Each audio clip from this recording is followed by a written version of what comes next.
Ég heiti Ólöf og búin að vinna hérna í Netto í Mjódd frá því miðjan ágúst, réttara sagt 18. ágúst.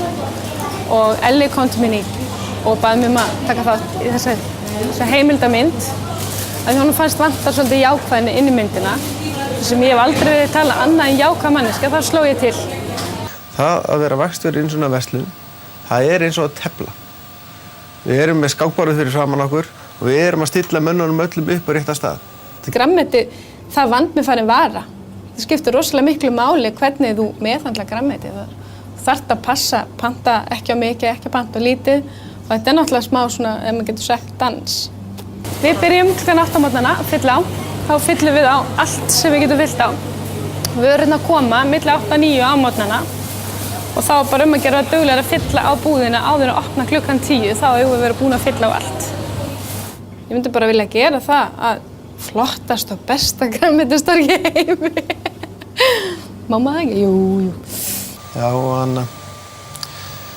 það er náttúrulega líka nauðsynlegt að mótivera fólk þegar maður finnur líka fyrir þessum ofsalega áhuga.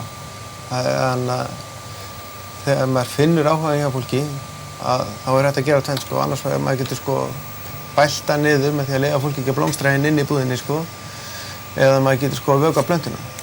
Ég byrjaði 17 ára gömul í ávaxtapökkun Hagkaups sem hét þá Dúkurinn. Og þá pökkuðum við fyrir alla verslanir sem voru náttúrulega ekki eins margar og í dag. Það var handpakkað bæði blómkál, hvítkál. Ég reyndar að pakka líka hér, þannig ég býr rosalega vel að því að hafa unnið þarna. Og 18 ára gömul var ég orðin yfirmaður í ávaxtapökkun Hagkaups. Tók mig, 1,5 ár.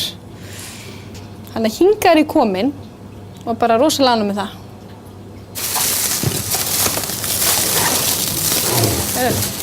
Komum með knífinn. Djöfull þetta orðið breytt, maður. Nú? Ég meina að bara fá að loka allir stöðunum sem að maður fór á hérna áður fyrir.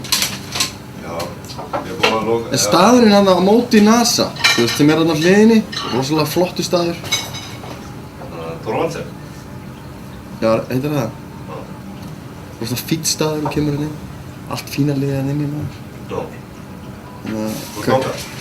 Ég fór þangað, kíkti hann að sjá þetta. Ég sá hann í fyrsta skipti hvað heitir hann, alltaf ég séð og heyrt hann Fjölnir.